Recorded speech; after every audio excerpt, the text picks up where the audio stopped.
दोस्तों, अगर ग्रामसी की बात की जाए, एंटोनियो ग्रामसी की, तो वो कोई प्रोफेशनल फिलोसफर थे नहीं, ऐसा कहना है क्रिटिक्स का, क्योंकि एक एंटी फाशिस्ट फिलोसफर इटली का,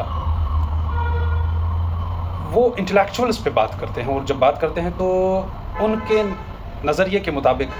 even a walking man on the street is a sociologist और अ फिलोसफर।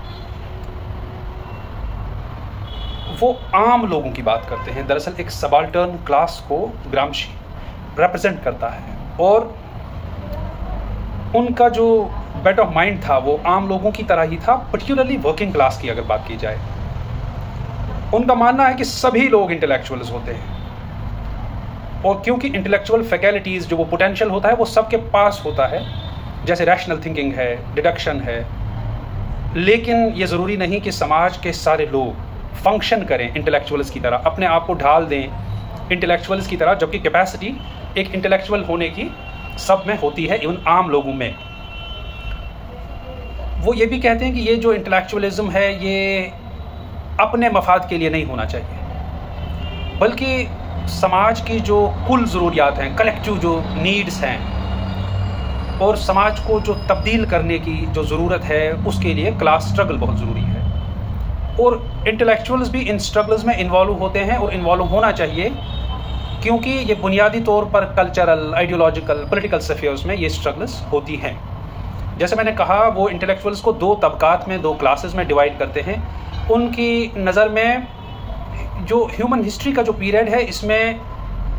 ग्रामशी जैसा anti fascist Italian intellectual, philosopher, sociologist traditional intellectuals की बात करता है, और वो कह रहा है कि ये पुराने दौर के वो एजेंट हैं जो किसी न किसी तरीके से समाज पर अपना इन्फ्लुएंस बनाए रखना चाहते हैं,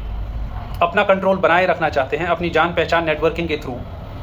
और वो ऑर्गेनिक इंटेलेक्चुअल्स की बात करता है, जो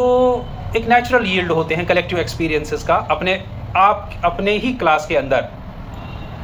तो दोस्तों, जब हम ऑर्गेनिक इंटेलेक्चुअल्स की बात करते हैं, आप इससे पॉजिटिव सेंस मत लीजिएगा। ये ग्रामशी का कहना है कि जो ऑर्गेनिक इंटेलेक्चुअल्स होते हैं, तो ये लोग, वो ग्रामशी इसको एक पॉजिटिव सेंस में यूज़ नहीं करता।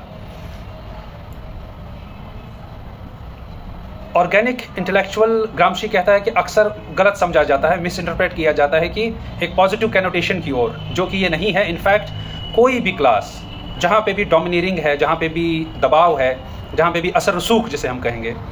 वो पावरफुल क्लास का रहता है, और पावरफुल क्लास के इंटरेस्ट्स को रिप्रेजेंट करने के लिए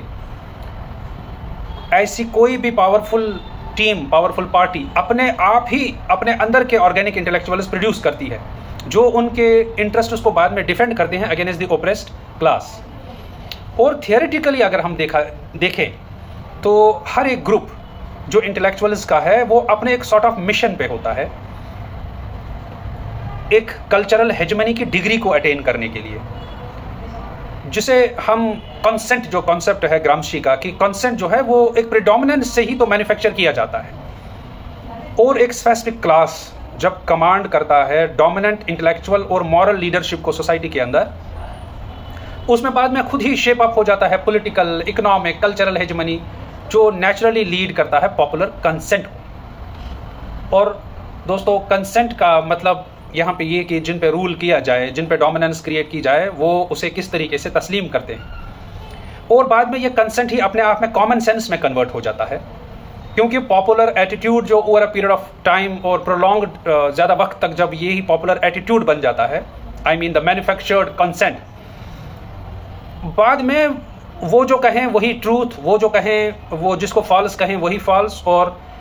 एक उनका जो भी पीरियड है वो अपने आप में परमानेंट हो जाता है, और विद अनकंटेस्टेड ट्रूथ से।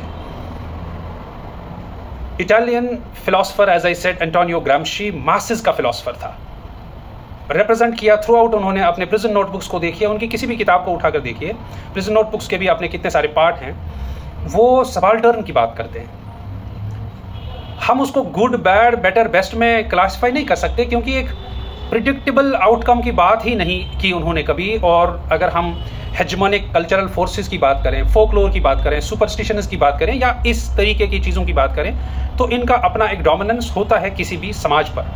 और कॉमन सेंस को आप डिसमिस नहीं कर सकते। और क्योंकि कॉमन सेंस कोई इररिलेवेंट सोशल कंस्ट्रक्ट बिल्कुल नहीं है। ग्रामशी का मानना है कि जो आइडियोलॉजी है उसको रिहेबिलिटेट किया जा सकता है एक गुड सेंस में, और कॉमन सेंस में कन्वर्ट किया जा सकता है, क्योंकि हर एक कॉमन सेंस का अपना एक हेल्दी न्यूक्लियस होता है। अगर हम हेजेमनी की बात करें, किस तरीके से अथॉरिटी को सस्टेन किया जाता है विद इन दोज जिन पे रूल किया जाता है, और किस तरीके से वहां पे लेजिटिमेसी ऑफ पावर क्रिएट की जाती है वाया कंसेंट, दैट इज किस तरीके से कल्चरल हेजेमनी धीरे धीरे शेप होती है, और किस तरीके से organic intellectuals with in the system produce हो जाते हैं, वो जो बाद में उस सिस्टम के हर अच्छे बुरे स्टेप को, हर अच्छी बुरी स्ट्रेटेजी को डिफेंड करते हैं before the masses. And this is how it becomes predominant, it becomes normal, it becomes legitimate, it becomes routinized, it becomes common sense. Gramsci का अपना एक वास्ट फील्ड है, और ग्रामशी मार्क्स की तरह कहेंगे, क्योंकि मार्क्स से काफ़ी इन्फ्लुएंस्ड थे ग्रामशी को समझने के लिए। You can love him, you can hate him, but you can not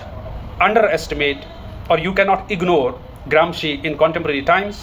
given the political landscape of the world. Thank you.